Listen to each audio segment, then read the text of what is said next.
Hello guys, welcome back. आज हम important MCQs देखने वाले हैं। ठीक है, केमिकल बॉन्डिंग चैप्टर के एमसीक्यूज में आज का आपका पहला एमसीक्यू है। Write down the question. NO2 and N2O4 are two forms of nitrogen dioxide. NO2 and N2O4 are two forms of nitrogen dioxide. One exists in gaseous state while other in liquid state. One exists in gaseous state while other in liquid state. The nature of NO2 and N2O4 forms are. The nature of NO2 and N2O4 forms are. Option A, both are paramagnetic. Option B, both are diamagnetic. Option C, NO2 is paramagnetic while N2O4 is diamagnetic. And option D, NO2 is diamagnetic while N2O4 is paramagnetic. अब सबसे पहले ऐसे type के questions को solve कैसे किया जाएगा, what will be the method of approach for this kind of questions. सबसे पहली चीज आपको जो समझना है, that is which substance is called diamagnetic. Diamagnetic substance कौन सा वाला होता है? A substance which has no unpaired electron in it and the substance which is weakly repelled by magnetic field is called as diamagnetic. तो diamagnetic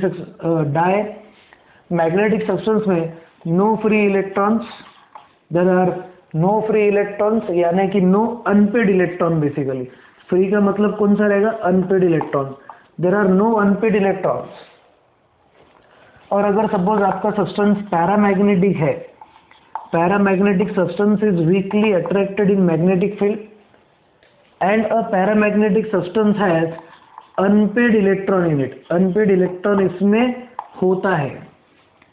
if there is no unpaired electron in a substance and if that substance is weakly repelled in magnetic field, then it is diamagnetic. And if the substance has unpaired electron and if it is weakly attracted in magnetic field, then that substance is considered to be paramagnetic in nature. एक important point ध्यान रखो। आपको दो compounds दिए गए हैं, दो oxides दिए गए। बेसिकली आपको पहला जो ऑक्साइड दिया गया that is NO2 nitrogen dioxide which is a brown coloured gas. लिखो इसका description, NO2 is a brown colored gas. It is poisonous in nature. NO2 is brown colored gas, poisonous in nature. और दूसरी वाली जो gas रहेंगी that will be N2O4. Gas नहीं, sorry, it is liquid N2O4 and this N2O4 is हमारा जो N2O4 रहेगा, इसका स्टेट दिया गया है आपको, it is liquid in state. N2O4 is liquid in state. आपको ये पूछा जाता कि ये दोनों में कौन सा डायमैग्नेटिक है या पैरामैग्नेटिक है, ये आपको पूछा जा रहा है। सबसे पहला पॉइंट ध्यान रखो, NO2 को 2 से अगर मल्टीप्लाई करें तो यू गेट N2O4। N2O4 जो है it is dimer of NO2। Dimer मतलब क्या? एक ऐसा सब्सटेंस, एक ऐसा मॉलिक्यूल जो आपको दो मॉलिक्यूल के कॉम्बिनेशन से मिलेगा। NO2 को आप 2 से मल्टीप्लाई करो, the compound that you are going to obtain is N2O4. 2 into 2 is 4, N2O4. तो N2O4 is dimer of NO2। अब इसमें सबसे पहली चीज, जैसे ही आपको ऐसे टाइप के मॉलिक्यूल्स दिए जाएंगे और आपको पूछा जाएगा कि कौन सा डाई है और कौन सा पैरामैग्नेटिक है, तो इसका कैलकुलेशन बहुत सिंपल तरीके से हो सकता है। टेक्निक देखो, सबसे पहले आप क्या करो, सबसे पहले इसके वैलेंसी इलेक्ट्रॉन्स कितने वो देखो, हाउ मेनी वैलेंस इलेक्ट्रॉन, या फिर सिंपल आप एटॉमिक नंबर भी ऐड कर सकते हैं। इसका एटॉमिक नंबर है 7 और जो ऑक्सीजन है उसका एटॉमिक नंबर होता है 8। O2 है मतलब 16, तो 7 + 16, 7 + 16 यानी दोनों के एटॉमिक नंबर से ऐड कर दो। एटॉमिक नंबर जब आप ऐड करेंगे, ठीक है, तो एटॉमिक नंबर ऐड करने के बाद में 16 और 7 is 23 जो आपको नंबर मिल रहा है, this number is odd number. ठीक है, ऑड नंबर अगर सपोज आपको मिलता है तो आपका सब्सटेंस रहेगा पैरामैग्नेटिक और अगर सपोज इवन नंबर मिलता है तो that will B diamagnetic substance. ठीक है, ये एक कंसेप्ट है एटॉमिक नंबर के बेसिस पे। अगर सपोज आपको एटॉमिक नंबर नहीं पता तो वैलेंसी के बेसिस पे भी आप कैलकुलेट कर सकते हो। नाइट्रोजन जो रहता है वैलेंसी इलेक्ट्रॉन्स के बेसिस पे, नाइट्रोजन के वैलेंस इलेक्ट्रॉन से 5 या वैलेंसी 3 भी ले सकते हैं आप, प्लस ऑक्सीजन की वैलेंसी होती है, valence electron sir 6 into 2 is 12, तो 5 + 12 इज 17। ये नंबर आ गया ऑड। अगर सपोज किसी सब्सटेंस में ऑड नंबर ऑफ इलेक्ट्रॉन्स आते हैं तो ये जो सब्सटेंस रहेगा दैट विल बी पैरामैग्नेटिक। क्यों? क्योंकि इसमें एक अनपेड इलेक्ट्रॉन रहेगा। This substance is going to have unpaired electron, और इसको जो सब्सटेंस जिसमें अनपेड इलेक्ट्रॉन होता है उसको हम ऑड इलेक्ट्रॉन मॉलिक्यूल बोलते हैं, ऑड इलेक्ट्रॉन मॉलिक्यूल। तो आपका NO2 जो है, NO2 is odd electron molecule, तो आपका NO2 जो रहेगा पैरामैग्नेटिक। अब आपको N2O4 कैलकुलेट करना है कि ये डायमैग्नेटिक है या पैरामैग्नेटिक। अब सबसे पहले इसकी वैलेंसी है 5 इंटू 2 हो जाएगा 10, ऑक्सीजन की वैलेंसी 6 4 इज 24। ठीक है, तो 24 एंड 10 इज 34। ये 34 जो it is even number is that which can be divided by 2 और उसका रिमाइंडर 0 आएगा। तो सिंपल सा पॉइंट, ये नंबर हमारा इवन है और as the number is even it is diamagnetic in nature. कौन सा रहेगा इसका नेचर? डायमैग्नेटिक। तो N2O4 is dimer of NO2 which is diamagnetic.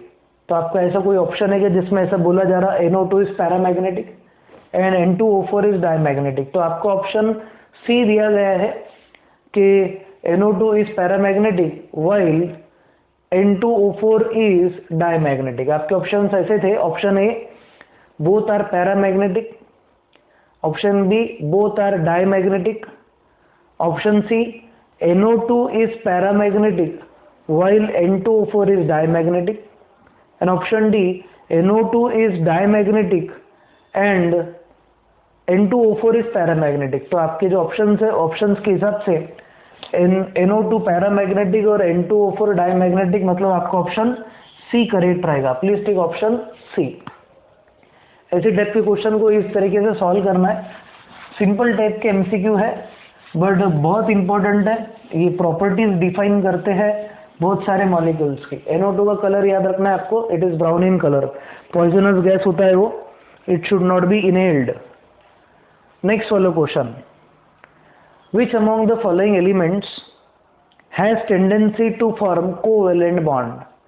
Which among the following elements has tendency to form covalent bond? Option A barium, option B beryllium, option C magnesium और option D calcium. आपके दिए गए 4 element में से barium, beryllium, magnesium और एक जो element आपको दिया गया दैट इज कैल्शियम, इन दिए गए एलिमेंट में से कौन से एलिमेंट में tendency to form covalent bond? Important point ध्यान रखो, if you consider beryllium, beryllium का एक एनोमलस बिहेवियर होता है कि it forms covalent bond. Beryllium shows anomalous behaviour, anomalous मतलब different behaviour, and it undergoes formation, यानी इससे जो फॉर्म होंगे ये होंगे covalent bond. Beryllium undergoes formation of covalent bond. It has 2 electrons in its outermost shell. इसका S orbital completely भरा हुआ है। जनरली पॉइंट ध्यान रखो, ये कोवेलेंट बॉन्ड बनाता है, एक्सेप्शनल केस है ये वाला। ठीक है, ये इंपॉर्टेंट पॉइंट आपको ध्यान रखना है। तो please take option Bombay. Star करके रखो ये क्वेश्चन को। ठीक है, this question is very very very important. S block में एनोमलस बिहेवियर है बेरिलियम का। नेक्स्ट वाला question, among KO2, among KO2, question ऐसा है आपका, among KO2, AlO2 with negative sign, फिर उसके बाद BaO2 एंड उसके बाद में और दिया गया है NO2 plus. Unpaired electron is present in, unpaired electron is present in, unpaired electron is present in. पहला जो ऑप्शन है, फर्स्ट ऑप्शन आपको दिया गया है, option A NO2 plus and BaO2, this is option A. Option B जो आपको दिया गया है that is KO2 and AlO2 minus, this is option second. Option C दिया गया है आपको KO2 और ऑप्शन डी जो दिया गया है आपको दैट इज BaO2। चार ऑप्शंस दिए गए हैं, इनमें से अनपेड इलेक्ट्रॉन किस में है? बहुत सिंपल पॉइंट है, अनपेड इलेक्ट्रॉन निकालना कैसे निकालेंगे हम? अनपेड इलेक्ट्रॉन निकालने के लिए आप वैलेंसी इलेक्ट्रॉन्स का सम करो। जब वैलेंसी इलेक्ट्रॉन्स का सम आप करेंगे या टोटल इलेक्ट्रॉन्स का सम करेंगे, सम अगर ऑड आता है तो अनपेड इलेक्ट्रॉन प्रेजेंट है, और अगर इवन आता है तो it is going to have no unpaired electrons. जैसे फर्स्ट MCQ में किए थे हमने डाई और पैरामैग्नेटिक सब्सटेंस निकालने के लिए।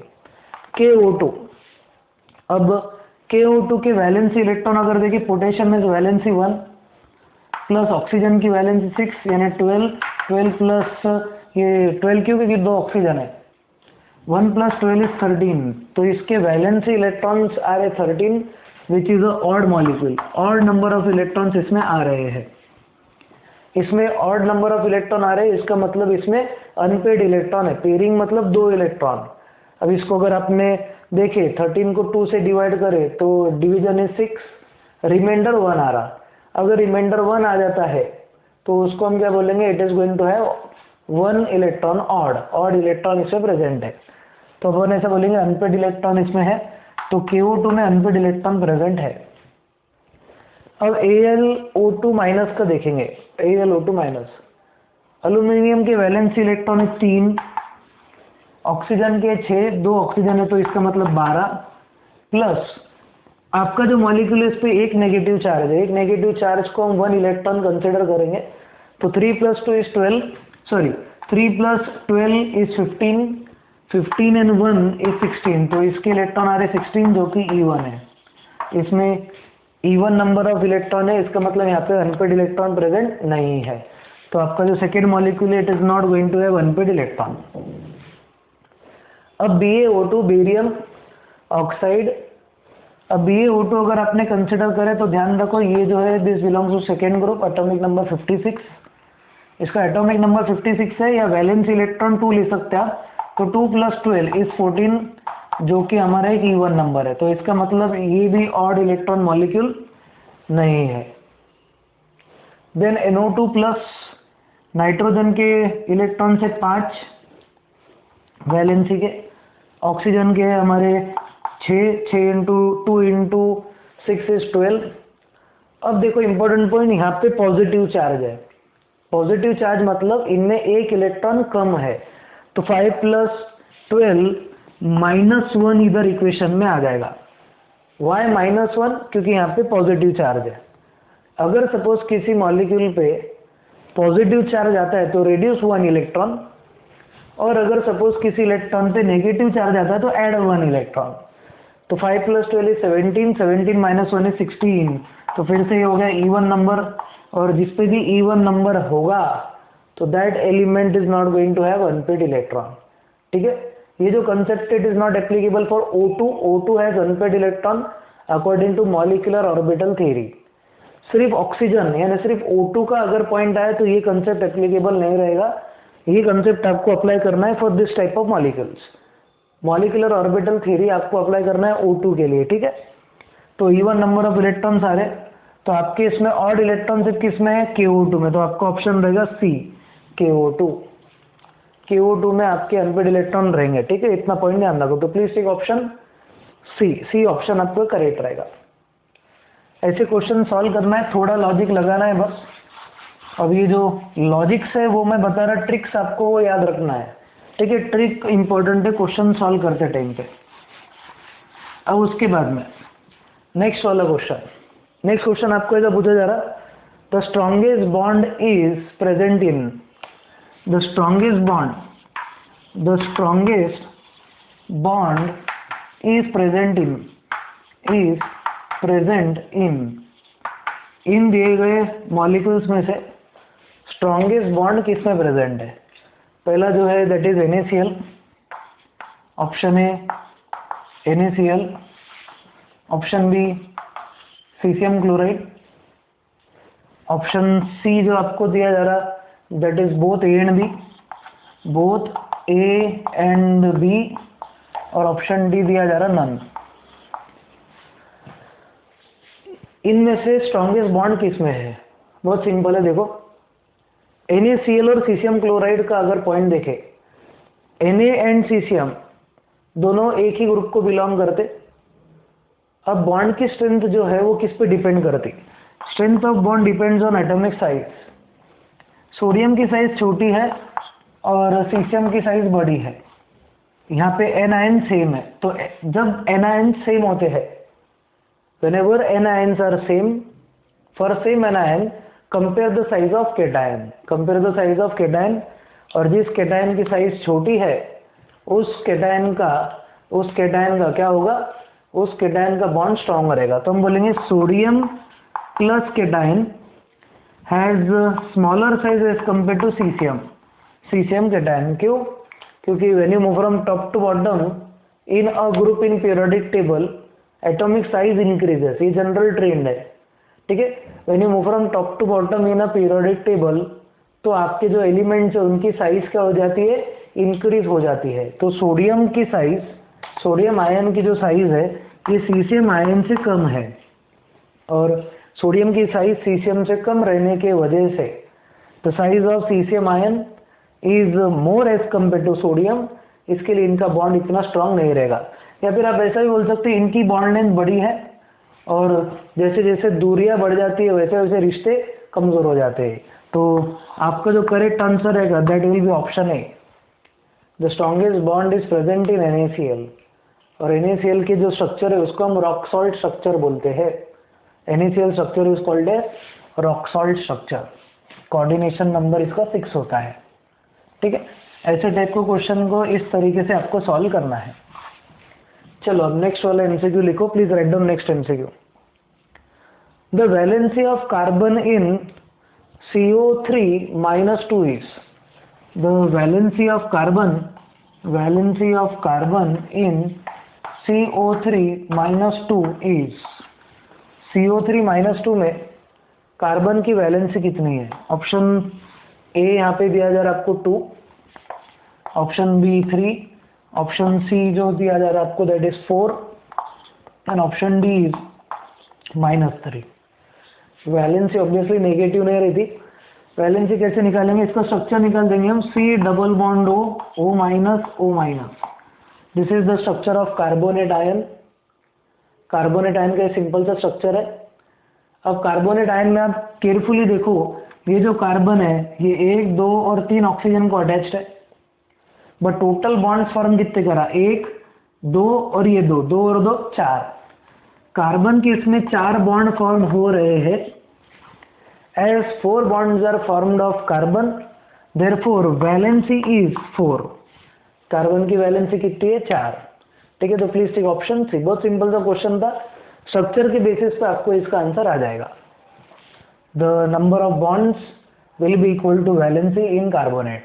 कार्बोनेट के हिसाब से अगर आप देखेंगे तो इसमें टोटल जो बॉन्ड बन रहे हैं हमारे, बॉन्ड फॉर्म्ड आर 4, ठीक है। इसके लिए वैलेंसी रहेगी 4। चलो अब इसके बाद वाला जो क्वेश्चन है वो सॉल्व करेंगे। इंपॉर्टेंट चीजें हैं, ध्यान से सुनना है।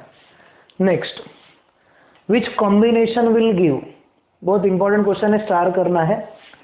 Which combination will give strongest ionic bond, which combination will give strongest ionic bond. दिए गए ऑप्शंस में से कौन से वाले का सबसे ज्यादा स्ट्रॉन्ग आयोनिक बॉन्ड बनने वाला है? पहला जो ऑप्शन दिया गया है आपको, option is Na+ and Cl-। Option A है आपका Na+ और Cl- ion. Option B Mg+2 and Cl- ion. फिर ऑप्शन सी जो आपको दिया गया है that is Na+ and O-2। और ऑप्शन डी अगर आप देखेंगे तो आपको यहाँ पे दिया जा रहा है Mg+2 Mg+2 एंड O-2। इन दिए गए कंपाउंड में से आपका स्ट्रॉन्गेस्ट आयोनिक बॉन्ड कौन सा रहेगा? बहुत सिंपल है, देखो निकालना। हम सबसे पहले स्ट्रक्चर निकालेंगे, Na एंड Cl, NaCl रहेगा ये। Mg और Cl का जो कंपाउंड बनेगा दैट विल बी MgCl2। फिर उसके बाद में नेक्स्ट है हमारा Na और ऑक्सीजन का Na2O कंपाउंड बनेगा, और Mg और ऑक्सीजन का MgO बनेगा। और सबसे इंपॉर्टेंट चीज इसमें, how do we solve this? अब सोडियम और मैग्नीशियम अगर आप देखें, सोडियम और मैग्नीशियम में किसकी साइज छोटी है? मैग्नीशियम की साइज छोटी है फॉर सेम एनायन। क्लोरीन यहाँ पे एनायन है, यहाँ पे भी एनायन क्लोरीन है। सोडियम क्लोराइड और मैग्नीशियम क्लोराइड में से मैग्नीशियम की साइज केटायन की छोटी है, तो इसकी बॉन्ड लेंथ छोटी रहेंगी, तो इसका बॉन्ड इससे ज़्यादा स्ट्रांग आना चाहिए। अब क्लोरीन और ऑक्सीजन में इलेक्ट्रोनेगेटिविटी ऑक्सीजन की ज़्यादा है, तो स्ट्रॉन्ग कैरेक्टर किस में आएगा? क्लोराइड से ज़्यादा ऑक्साइड में। सबसे पहला पॉइंट कि आपके जो आंसर है वो उसका आंसर क्लोराइड और ऑक्साइड में पहले हम कंपेयर करेंगे। अगर आपका जो एनायन है उस पर चार्ज अगर ज़्यादा है तो वो स्ट्रॉन्ग बॉन्ड फॉर्म करेगा, या फिर ऐसा बोल सकते हैं आपका जो एनायन ज़्यादा इलेक्ट्रोनेगेटिव है उसका बॉन्ड स्ट्रॉन्ग रहेगा। अब क्लोरीन और ऑक्सीजन में से किसका इलेक्ट्रोनेगेटिविटी ज़्यादा है? ऑक्सीजन का। तो बॉन्ड स्ट्रॉन्ग किसका होना चाहिए? आयनिक कैरेक्टर किसमें ज़्यादा होना चाहिए? ऑक्सीजन के कंपाउंड में। तो आपका आंसर या तो सी या तो Na2O या तो MgO रहेगा। अब ये सेम एनायन के लिए हम आ जाएंगे केटायन पे। सोडियम और मैग्नीशियम में से किसका केटायन छोटा है? मैग्नीशियम। तो ऑब्वियसली फिर इसका जो कैरेक्टर रहेगा ये सबसे ज़्यादा आयनिक रहेगा। Smaller cation will form more ionic bond. तो इसके लिए जो आपका ऑप्शन रहना चाहिए that will be magnesium and oxygen. तो ऑप्शन आपका रहेगा Delhi. Please take option Delhi. इसका एक्सप्लेनेशन लिख सकते हैं आप। Oxygen is more electronegative than carbon, sorry, oxygen is more electronegative than chlorine, therefore the ionic character will be more in compounds of oxygen, and out of size of sodium and magnesium has smaller size होती है magnesium की, क्योंकि आप left to right move कर रहे हैं periodic table में। Sodium के बाद आता है मैग्नीशियम पे +2 चार्ज है तो उसका साइज कम रहेगा, ठीक है। Sodium plus and magnesium +2 both are isoelectronic, और मैग्नीशियम जो है इसकी साइज ज़्यादा छोटी है, इसके लिए इसका बॉन्ड ज़्यादा स्ट्रांग रहेगा, ठीक है। तो हम ऐसा बोलेंगे out of sodium and magnesium है smaller size, therefore its oxide will be more ionic in nature. तो आपका आंसर रहेगा magnesium oxide. Please take option Delhi. अलग अलग तरीके से रीजन लिख सकते हैं आप, बहुत सिंपल है इनऑर्गेनिक केमिस्ट्री। सिर्फ थोड़ा लॉजिक आपको लगाना है, you have to apply only a bit logic. थोड़ा लॉजिक लगाने से आपको आंसर आ जाएगा। नेक्स्ट वाला क्वेश्चन देखो, right the next question. Next important question ऐसा दिया जा रहा है आपको, 2 electrons x and y, two elements x and y have following electronic configuration. 2 elements x and y have following electronic configuration. x और y दो elements है, इनकी कॉन्फ़िगरेशन आपको दी जा रही है। पहला है 1s2, x 1s2, 2s2, 2p6, 3s2, 3p6 and 4s2। ये एलिमेंट दिया जा रहा है आपको x। और सेकेंड जो है it is 1s2, 2s2, 1s2, 2s2, 2p6, फिर उसके बाद दिया जा रहा है 3s2, 3p5, 3s2, 3p5। ये दो एलिमेंट्स आपको दिए जा रहे हैं। फिर आगे आपको क्या बोला जा रहा है? द एक्सपेक्टेड कंपाउंड फॉर्म्ड, देखो क्वेश्चन में, the expected compound formed by combination of x and y will be, the expected compound formed by combination of x and y will be option A x y 2। फिर उसके बाद option B जो है that is given as x5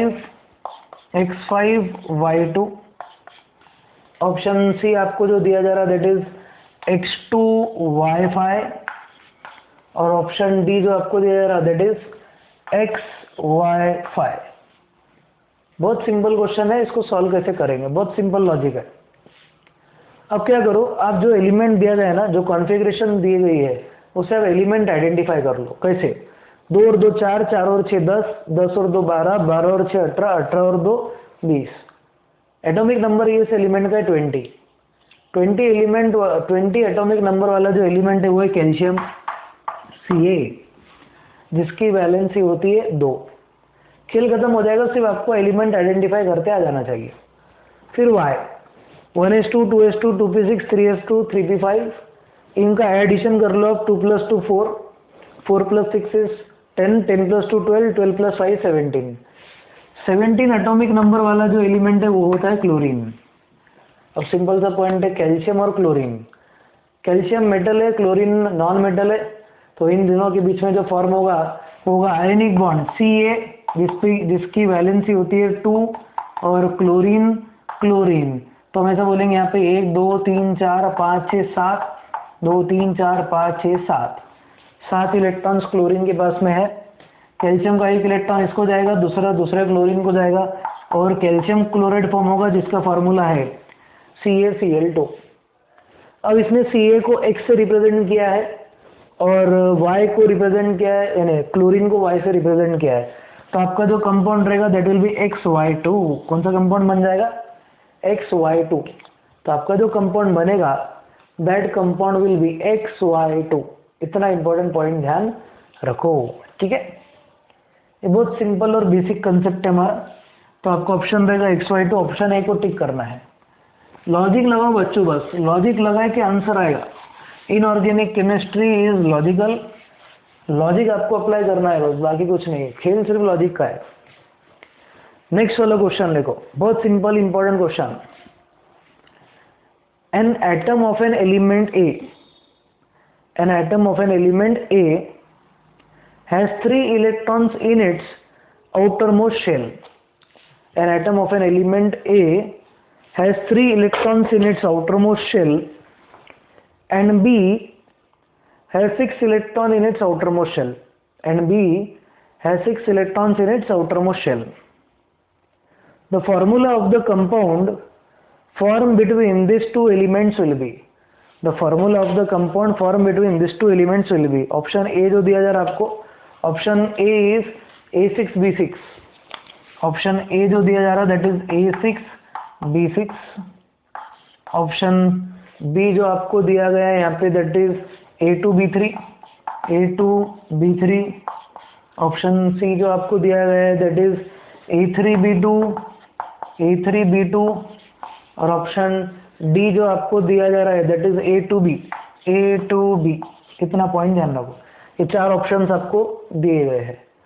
क्या बोला गया है देखो कि जो एलिमेंट ए है उसके 3 इलेक्ट्रॉन्स आउटर मोस्ट शेल में, ए के कितने इलेक्ट्रॉन है? 3, और बी जो है उसके इलेक्ट्रॉन आउटर मोस्ट शेल में आपको दिए जा रहे 6। अब सबसे इंपॉर्टेंट पॉइंट, इसको हम कंपेयर कैसे करेंगे? बहुत सिंपल है। एक ऐसा एलिमेंट ढूंढो जिसके आउटर मोस्ट ऑर्बिट में 3 इलेक्ट्रॉन हो। तो हम कंसीडर कर सकते हैं एल्यूमिनियम का कॉन्फ़िगरेशन होता है 283, ठीक है। 13 एटॉमिक नंबर है, उसका कॉन्फ़िगरेशन आप देखेंगे तो इट इज 283। तो ए से कंपैरिजन हम एल्यूमिनियम का कर लेंगे। वैसे ही हम क्या करेंगे, एक एलिमेंट ऐसा ढूंढेंगे जिसके आउटर मोस्ट ऑर्बिट में 6 इलेक्ट्रॉन है, जैसे कि ऑक्सीजन है 6 electron in outer most orbit. अब एल्यूमिनियम और ऑक्सीजन का इलेक्ट्रॉन यानी कंपाउंड कैसे फॉर्म होगा? बहुत सिंपल है। हम ऐसा कंसिडर करेंगे कि ऑक्सीजन को 2 इलेक्ट्रॉन चाहिए, एल्यूमिनियम को 3 इलेक्ट्रॉन देना है। तो एल्यूमिनियम और ऑक्सीजन का कंपाउंड ऐसा आएगा। इसको कितने इलेक्ट्रॉन चाहिए? 2, यानी ऑक्सीजन की वैलेंसी है 2, तो इसके लिए हम इधर लिख देंगे 2। वैलेंसी ऑफ ऑक्सीजन एल्यूमिनियम के आगे लिखी जाएगी, और एल्यूमिनियम की वैलेंसी 3 और किसके आगे लिखी जाएगी? ऑक्सीजन के। इसके लिए कंपाउंड बनता है Al2O3। अब इंपॉर्टेंट पॉइंट ऐसा कि एल्यूमिनियम और ऑक्सीजन हमारे को दिए गए नहीं है, हमारे को पता भी है एल्यूमिनियम ऑक्सीजन का जो कंपाउंड है दैट इज Al2O3, जिसका नाम होता है एल्यूमिना। क्या नाम होता है? एल्यूमिना। तो ऐसे ही हम क्या करेंगे, एल्यूमिनियम और ऑक्सीजन की जगह के ए और बी लगा देंगे, क्योंकि आपको ए और बी के टर्म्स में दिया गया है। तो कंपाउंड रहेगा कंपाउंड रहेगा A2 B3। तो आपका जो फॉर्मूला है कंपाउंड का जो A और B के बीच में बनेगा दैट विल बी A2B3। तो ऐसा कोई ऑप्शन दिख रहा है क्या? यस, ऑप्शन बी है आपका A2B3। तो please tick option B option tick करो। बहुत सिंपल और बेसिक कंसेप्ट है, सना ना सॉल्व करने का, क्या करना है? सना, सिंपल लॉजिक है। चलो ये होने के बाद आगे का पॉइंट लिखेंगे हम। बेसिक चीजें हैं, सिंपल एमसीक्यूज है। चलो अब नेक्स्ट वाला एमसीक्यू लिखेंगे। Write down next MCQ. The electronic structure of 4 elements, the electronic structure of 4 elements A, B, C, D are as follows. The electronic structure of 4 elements A, B, C, D are as follows. जो आपका element A है उसकी configuration है 1s2। Element B जो है उसकी configuration है 1s2, 2s2, 2p2। Element C जो है उसकी कॉन्फ़िगरेशन है 1s2, 2s2, 2p5। और एलिमेंट D जो आपको दिया गया है, D एलिमेंट, उसकी कॉन्फ़िगरेशन है आपकी 1s2, 2s2, 2p6, 1s2, 2s2, 2p6। ये 4 एलिमेंट्स है, चारों एलिमेंट की आपको कॉन्फ़िगरेशन दी गई है। आगे बोला जा रहा आपको the tendency to form electrovalent bond, the tendency to form electrovalent bond is largest in, the tendency to form electrovalent bond। अब ये electrovalent bond का मतलब क्या होता है? What is electrovalent bond? electrovalent bond का ही मतलब ionic bond होता है। कौन सा bond? ionic bond। electrovalent bond is nothing but called as ionic bond which is formed by transfer of electron। Ionic bond बनता है एक इलेक्ट्रोपॉजिटिव और एक इलेक्ट्रोनेगेटिव एलिमेंट के बीच में। जो एलिमेंट इलेक्ट्रोनेगेटिव है यानी जिसकी टेंडेंसी ज्यादा है इलेक्ट्रॉन खींचने की, वो आयनिक बॉन्ड फॉर्म करता है।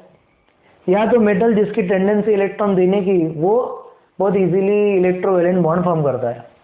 अब पहला जो एलिमेंट है उसका एटॉमिक नंबर है 2, कॉन्फ़िगरेशन 1s2, मतलब ये हीलियम है। हीलियम नोबल गैस है और ये जनरली कंपाउंड फॉर्म नहीं करता। फिर ये 1s2, 2s2, 2p2 ये एलिमेंट जो रहेगा ये है हमारा कार्बन। एटॉमिक नंबर है इसमें 6। कार्बन तो हमारे कोवेलेंट बॉन्ड फॉर्म करता है, ठीक है। ये कार्बन है, ठीक है। ये ऑप्शन सी नहीं है, it is carbon, element is carbon और कार्बन कोवेलेंट बॉन्ड फॉर्म करता है। फिर 1s2, 2s2, 2p5, 1s2, 2s2, 2p5 atomic number हो गया 9। और ये जो एलिमेंट इट इज फ्लोरीन। कौन सा एलिमेंट है? फ्लोरीन। और 1s2, 2s2, 2p6 ये जो है इसका नाम रहेगा एलिमेंट का नियॉन। ये एक नोबल गैस है, एटॉमिक नंबर है इसका 10।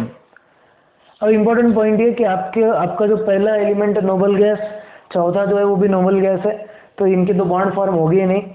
ये जो एलिमेंट है कार्बन कोवेलेंट बॉन्ड फॉर्म करता है, तो obviously fluorine is electronegative. Fluorine एक इलेक्ट्रोनेगेटिव एलिमेंट है, ये इलेक्ट्रॉन खींचता है। तो दिए गए 4 एलिमेंट्स में से आपका जो इलेक्ट्रोवेलेंट बॉन्ड बनाने वाला एलिमेंट है वो कौन सा रहेगा? फ्लोरीन। तो आपका जो ऑप्शन रहेगा दैट विल बी सी। चारों ऑप्शन के एलिमेंट्स पहचान लो इलेक्ट्रॉनिक कॉन्फ़िगरेशन पे से, और इलेक्ट्रॉनिक कॉन्फ़िगरेशन से जैसे आप एलिमेंट आइडेंटिफाई कर लेंगे तो आपको आंसर बोलना बहुत इजी हो जाएगा। तो fluorine forms ionic bond out of this given 4 elements, ठीक है। पहला और चौथा तो बनेगा ही नहीं, दूसरा तो कोई हाल में पॉसिबल नहीं। कार्बन है, कार्बन की केमिस्ट्री में सिर्फ कोवेलेंट बॉन्डिंग होती है, तो fluorine is going to form ionic bond. Electrovalent bond मतलब ही आयनिक बॉन्ड होता है, ठीक है। चलो ऐसे सिंपल तरीके से आपको क्वेश्चंस को सॉल्व करना है। नेक्स्ट वाला इंपॉर्टेंट क्वेश्चन है, please start this important question. Chemical formula of calcium, chemical formula for calcium pyrophosphate is, chemical formula for calcium pyrophosphate, calcium pyrophosphate, pyrophosphate is, chemical formula इसका जो दिया जा रहा है आपको दैट इज Ca2P2O7।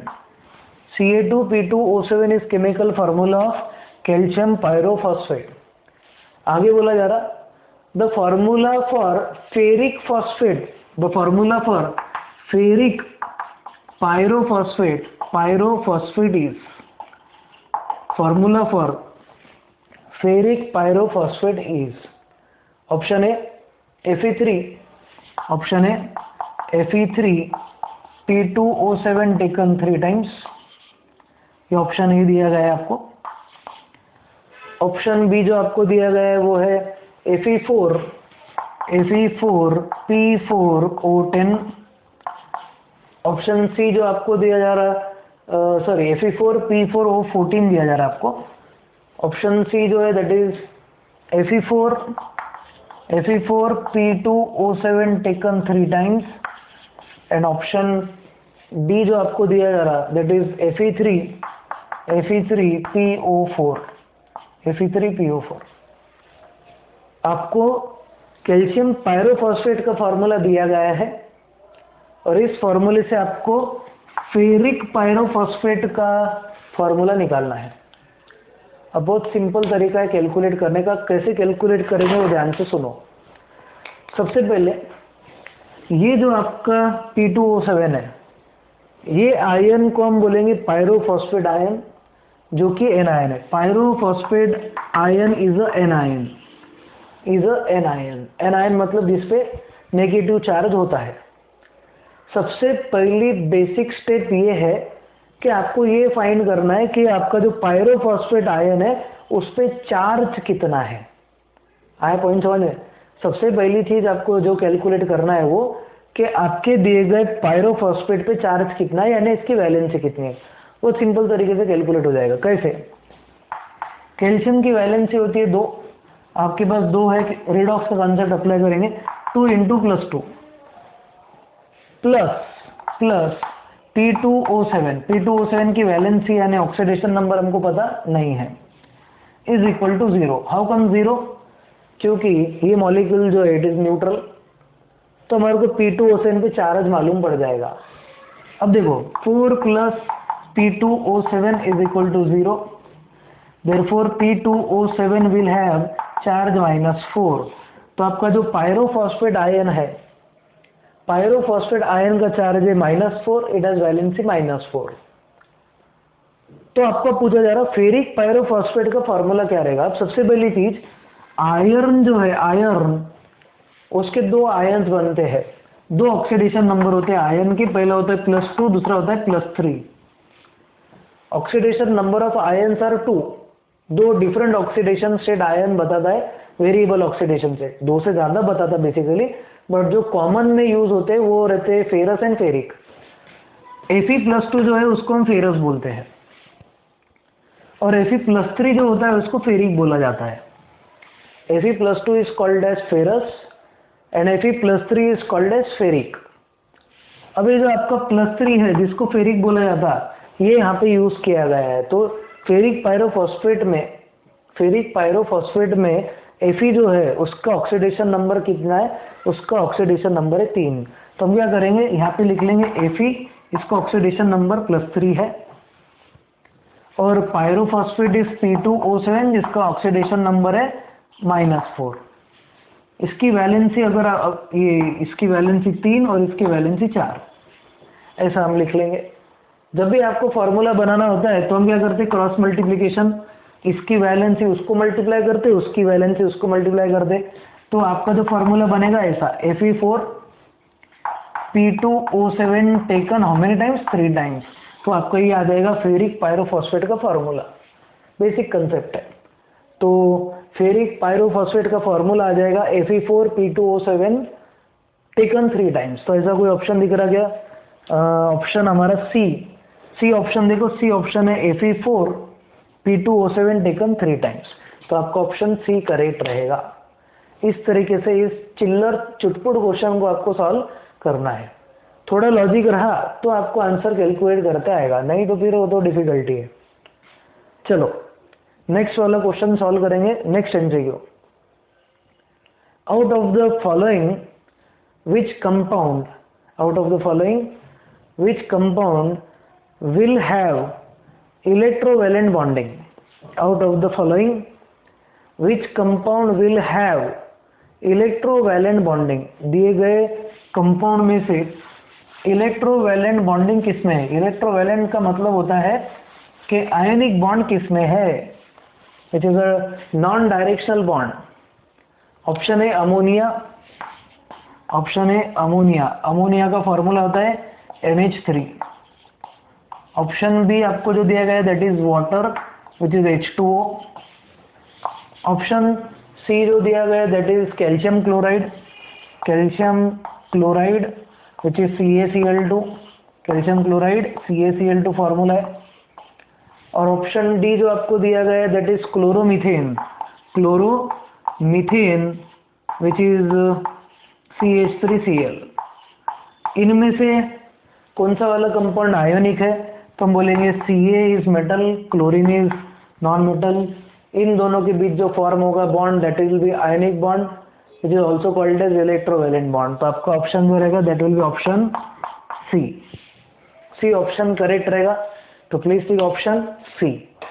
ठीक है, तो ये आज का आपका पॉइंट।